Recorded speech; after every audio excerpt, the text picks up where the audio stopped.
હવે આ ટ્રીકથી બાટી બનાવશો તો બાટી તમારી સરસ બનશે.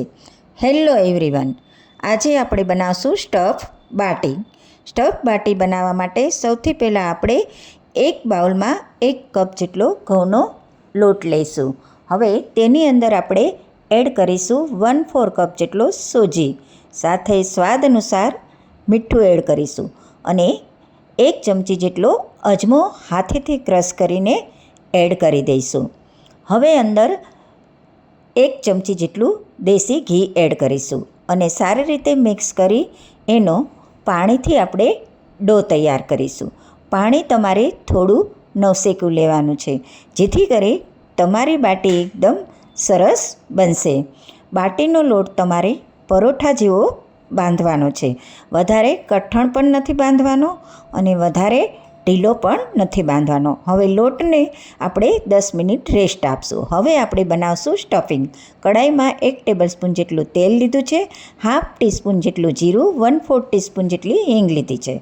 હવે તેમાં એડ કરીશ 2 થી 3 નંગ લીમડાના પાન, સાથે 1 ઝીણું સમારેલું મરચું એડ કરીશ અને એને સારી રીતે સાતળી લઈશું. હવે 1/4 ટીસ્પૂન જેટલી હળદર, 1 ટીસ્પૂન જેટલું લાલ મરચું પાવડર, 1/2 ટીસ્પૂન જેટલું ધાણા જીરું એને પણ એડ કરી દઈશું અને એને પણ થોડું સાતળી લઈશું. હવે 2 નંગ બટેકા લીધા છે, એને સારી રીતે મેશ કરી અને કડાઈમાં એડ કરી દઈશું અને પછી એને સારી રીતે હલાવી મિક્સ કરી લઈશું. હવે એડ કરીશ 1/2 ટીસ્પૂન જેટલો આમચૂર પાવડર અને સ્વાદ અનુસાર મીઠું. મીઠાને તમારે લાસ્ટમાં જ એડ કરવાનું છે, જેથી કરી મીઠાનું પાણી વધારે ન થાય અને બાટી તમારી સોફ્ટ ન બને. હવે સ્ટફિંગ બનીને રેડી થઈ ગયું છે અને ઠંડુ પણ થઈ ગયું છે. આપણે તેમાંથી મીડિયમ સાઇઝના ગોળા બનાવી લઈશું. આવી રીતે તમારે મીડિયમ સાઇઝના ગોળા બનાવી લેવાના છે. ગોળા બનીને રેડી થઈ ગયા છે.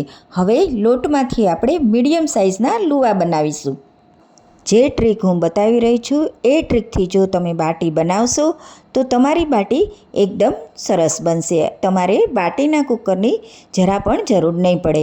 હવે લુવા બનીને રેડી થઈ ગયા છે. આપણે એક લુવો હાથમાં લઈ તેની થેપલી જેવું બનાવશું અને પછી જે આપણે બટાકાનું સ્ટફિંગ બનાવ્યું હતું એ સ્ટફિંગનો ગોળો આપણે અંદર એડ કરી દઈશું અને બાટી જેવો શેપ આપી દઈશું. બસ આવી રીતે તમારે બધી બાટી બનાવીને તૈયાર રાખી દેવાની છે. હવે આપણે બાટી ઉપર ચપ્પુથી આંકા પાડશું, જેથી કરી બાટી ફૂલે નહીં. આ વાતનું તમારે ખાસ ધ્યાન રાખવાનું છે. જો તમે ચપ્પાથી આંકા નહીં પાડો તો બાટી તમારી ફૂલી જશે. હવે જે ટ્રીક હું વાપરવાની છું તે ટ્રીક છે અપ્પે પેન. અપ્પે પેનમાં તમારે બાટી બનાવવાની છે. હવે અપ્પે પેનની અંદર અડધી ચમચી જેટલું મેં તેલ એડ કર્યું છે. હવે એને સારી રીતે લગાવી દઈશું, જેથી કરી બાટી તમારી એકદમ ક્રિસ્પી બને. હવે બાટીને આપણે અપ્પે પેનમાં રાખી દઈશું અને સ્લો ટુ મીડિયમ ફ્લેમ ઉપર આપણે બાટીને શેકી લેવાની છે.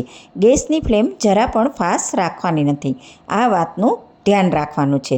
બધી જ બાટી અપ્પે પેનમાં મુકાઈ ગઈ છે. હવે ઢાંકીને એને શેકી લઈશું. હવે એક સાઈડ બાટી શેકાઈ ગઈ છે.